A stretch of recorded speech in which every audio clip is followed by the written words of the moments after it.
To former President Donald Trump and Tuesday's historic day in court as he went before a judge on criminal charges. That Manhattan judge unsealed Mr. Trump's indictment and read out the 34 charges he's facing.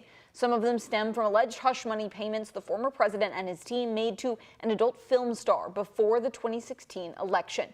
District Attorney Alvin Bragg said his department's investigation showed Trump repeatedly and fraudulently falsified business records to conceal criminal conduct that could damage his image before the 2016 presidential election. In New York, falsifying business records is typically a misdemeanor, but it can be upgraded to a felony if it's tied to another case like tax or campaign finance violations. The Manhattan DA's office says it's bringing forth new evidence in this case, but Trump's team continues to insist this is nothing more than political persecution. A catch and kill scheme. That is a scheme to buy and suppress negative information to help Mr. Trump's chance of winning the election. It's shocking to me that a state prosecutor would try and prosecute something as thin as this and prosecute a violation of federal election laws when they're state prosecutors. Judge Juan Merchan did not issue a gag order in this case. He did tell Trump to refrain from making comments that are likely to incite violence. Trump is due back in court on December 4th with his trial set to begin in January. And now Kentucky political experts are weighing in on what this means for former President Trump and the Republican frontrunners in the highly contentious governor's race. Two of them have close ties to Trump. WHAS11's Bobby McSwine talked to an expert who thinks Trump's indictment will only bolster support for GOP candidates. This is clearly Trump country. Kentucky, where former President Donald Trump won by a nearly 30% margin in 2020 over President Joe Biden. A state where Louisville political science professor Dr. Dewey Clayton says Trump can't fail. This is something that actually will probably, in the short term anyway, clearly benefit former President Trump and many people that support him. And there are two big supporters in Kentucky's governor's race, GOP frontrunners Kelly Craft and Attorney General Daniel Cameron.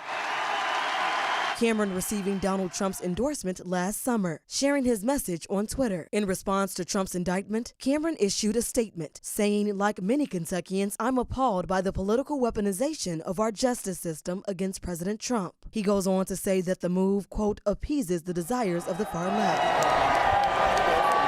Kraft, the former Trump-appointed ambassador, tweeted this days ago. Leftists will stop at nothing, including political prosecution, to stop President Donald Trump. Some people may look at this as being politically motivated. Like I said, I don't know if that's actually the case or not, but if people perceive it that way and decide they want to, one, open up their wallet, and two, it will motivate them. In Louisville, Bobby McSwine, WHAS 11 on your side.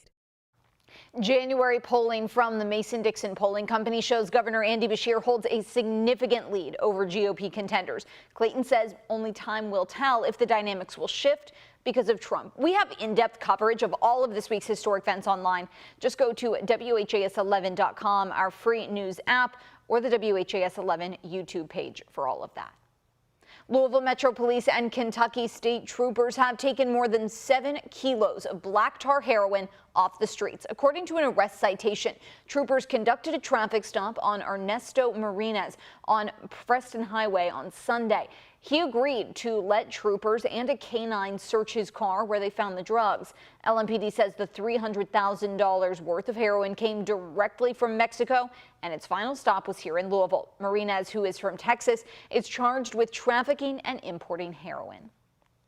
Army investigators have recovered flight data from recorders from the 2 Black Hawk helicopters that crashed here in Kentucky last week. The 101st Airborne Division helicopters crashed in Trigg County, just north of Fort Campbell, during a training flight last Tuesday. 9 soldiers died. As of right now, it's unclear if the helicopters collided with each other. The Army says data from the black boxes has been sent to Fort Rucker in Alabama to learn the exact cause of the crash.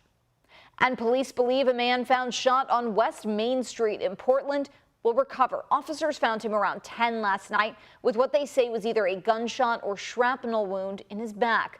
Metro Police think the shooting actually happened at 13th and Bolger Court in Algonquin, about 4 miles away. The man was taken to U of L Hospital for treatment. Louisville native and rapper Jack Harlow will have to give a recorded deposition in a wrongful death lawsuit. That suit is in connection to a shooting from Derby weekend 2021. Harlow and his former DJ Ronnie O'Bannon were at a club on River Road. O'Bannon is charged with shooting and killing bartender Casimira Nash. Nash's family is now suing Harlow and Louisville's Vibes nightclub. They claim the club allowed the group to bypass security and O'Bannon's gun went undetected. Harlow's deposition interview is set for late August.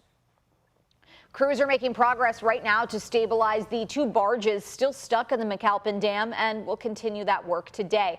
It's part of a plan to transfer methanol from one of the barges to another vessel. We're told there are still no signs of any methanol leaking from the barge.